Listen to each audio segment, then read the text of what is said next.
Hello and welcome to another episode of the SMEFocus show brought to you by FactoryNOW TV. I'm your host, Christopher Greenough, and in this series we will focus on SMEs within the British manufacturing sector. Every week we will discuss and analyse the opportunities and challenges facing our industry in these unprecedented times.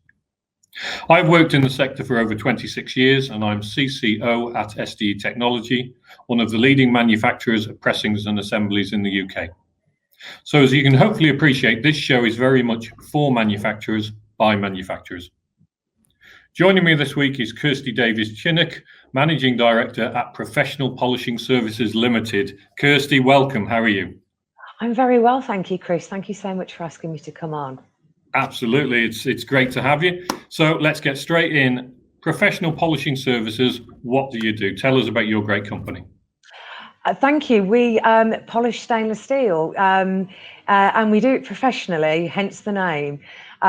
So we polish free issue material. So the material all belongs to our customers and we apply a variety of finishes onto sheet and plate and coil and profiles and box section. And if it's flat, we can polish it. And we do roughly about 20,000 tons a year. So a decent quantity. So sort of the history of company, how many people have you got working with you at this time?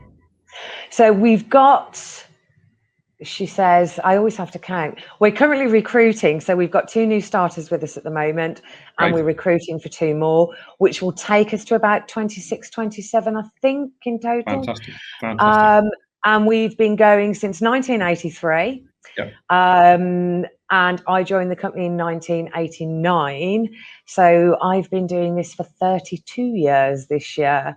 So well, I beat you 26. You beat 26, absolutely. And you don't just supply stainless sheets, you also work with customers, you project manage. Tell us about that side of the business, that service. That's the side that I love doing. We have Arctic loads of material in day out that we polish that goes off to stockholders and they supply it. But when we work on a project with the architect, the end user, the fabricators, the construction company, if it's particularly architectural, and the stockholders, then what we will do is we will work with our customers to look at the feeder material into us from the mill, make sure every sheet, over thousands of them, all match the same, and work with our customer on a just-in-time installation. So it's that real end-to-end and working with the customer, building the relationships. And I guess a lot of your customers, because of your bespoke service, you've been working with for many years. Yeah, nearly all of our business is repeat business. Yeah. And we are still dealing with the person who gave us our very first order in 1983. Which is something to be said for the way you deal with your customers and customer satisfaction. And 2020 was a tough year for all business in the UK manufacturing sector. How did you manage the business through the worst of those times from sort of end of March last year? I think like everybody else at the end of March, we were scared. We didn't know what it meant. It was unbelievable, really. And we were like, we have to protect our people. I mean, we most of our team have worked for us for 10, 15, 20, 25, 30 years. So we sent salespeople to work from home, furloughed everybody else, and I stayed on site with my 2 senior guys because we do quite a bit of pharmaceutical work. So we were still going. And after about a month, we were like, we're too busy. So we started to bring everybody back. So by July, we had everyone back on site on the production team, and the sales team were working from site part-time and from home the rest of the time, whilst we made everything COVID compliant and put screens in everywhere. We were very lucky because we kept revenue going, our customers paid their bills, we could pay our suppliers. To be perfectly honest, the best cash aspect of it was the previous year we'd invested an awful lot of money in new machinery. Yes. So rather than having to pay corporation tax in April, we had a refund, which was a nice chunk of money coming into the bank account.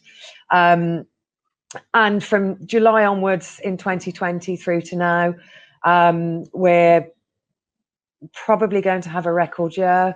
a lot of that down to pharmaceutical, but also down to food and drink production. Yes. And that sort of offset the automotive and catering side, sort of restaurant kitchens that haven't been invested in for obvious reasons. Obviously. So the automotive side, is that a big part of your business? Not particularly, no. It contributes like everything else.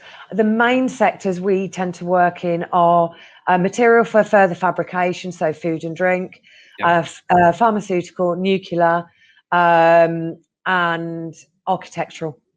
Okay, and you mentioned obviously you're going to have a record year. You see that continuing, so you've now invested. You're taking on more people. Yeah, it sort of was a bit of a blip from October 2019 through to sort of June 2020. The last quarter of 2019, the marketplace was quite confused and concerned and unsure. And then we came back in January 2020 and it was going great guns till March.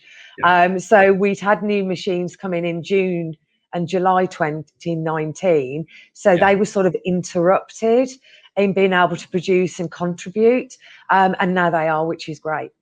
So you'd already got the expansion plans in place. 2020 and COVID just sort of delayed those plans, but now you're fully back on track. Yeah, we are. I mean, we did say we weren't going to look at investing in any more machinery, but you will. Well, as in this year, I think I can safely say 2021 we won't, but there might be something coming in 2022. Fantastic. Now, I consider you a leading light for females in UK manufacturing. What would you say to females looking for manufacturing as a career choice? Is it worth coming into the sector? I personally love manufacturing. For me, if you are a individual who's quite driven, but quite target driven, like ticking things off a list, and you like using your skills to solve problems, there is no better industry to be in.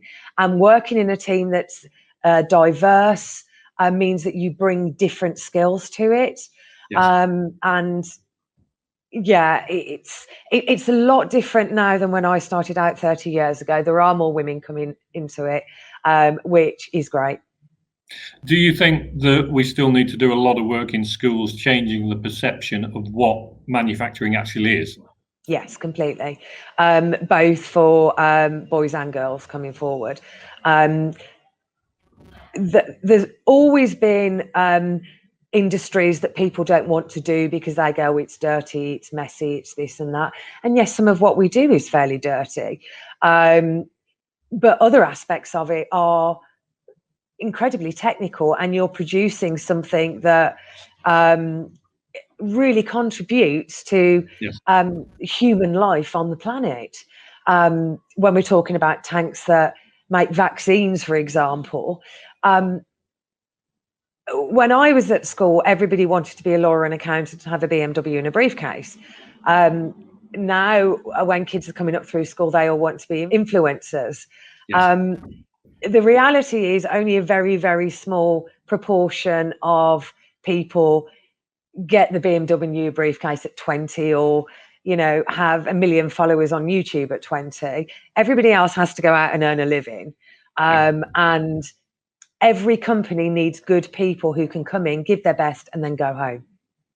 So is it more about not maybe showing what manufacturing is? Is it more about teaching in school that what a business is and why it's important to actually earn a living and go out and work with a decent company and get a career, rather than I think the perception of youngsters currently is not seeing manufacturing as a career, full stop.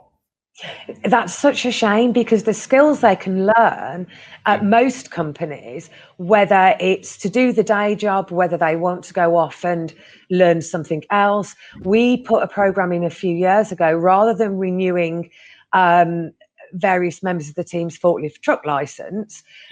We said, look, do you want to take an MVQ in it instead? So you get a qualification as well as your license. Just little things like that, asking if people want to learn to become a first aider or a fire marshal, if they want to go on industry courses to learn more about metallurgy.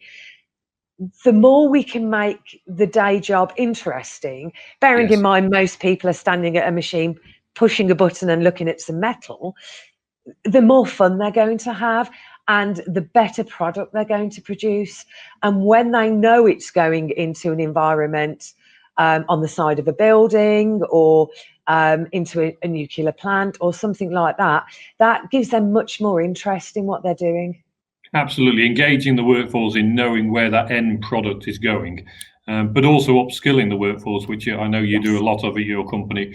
You're quite a small team. As an SME, you've got to engage that team and bring the best of that team that you possibly can. And part of your role as MD is what you're doing, which is fantastic. So the plans for the rest of 2021, record year, you've said already. Yes, that will finish in June, and we're working on a very, very exciting architectural project at the moment that we started in January. I'm not allowed to say what it is yet, but I would think about the summer we'll be shouting from the rooftops that we've been involved with that. We have won a new nuclear contract, and we've won another pharmaceutical contract, and we've had a couple more architectural customers on aluminium come over to us, which is great, and we're looking forward to working with them. So yeah, I mean, our focus this year has been on profit and cash. Those of us who are old enough to remember the 2008-2009 recession, I think we're quite well prepared for the sort of the quarter interruption last year, because we'd learnt our lessons then and squirreled money away for a rainy day, and knew that cash is king. So we really want to make sure that profit and cash are the best they've ever been this year, and then look at other areas we'd like to go in and expand. Fantastic. Kirsty, thank you for talking to me. Hopefully you can come on later in the year and tell me the project that's exciting you and making this year a record year. Thank you so much, Chris. Thank you. Lovely to talk to you. That brings us to the end of another show. Thank you for watching, and I look forward to meeting more of our brilliant SMEs just like Kirsty next week. If you would like to get in touch with the show with a comment, a suggestion, or even to appear on a future episode, please email us tv@mtd.media. Thank you, Kirsty. Fantastic to talk to you. So from me, Chris G at SDE, goodbye.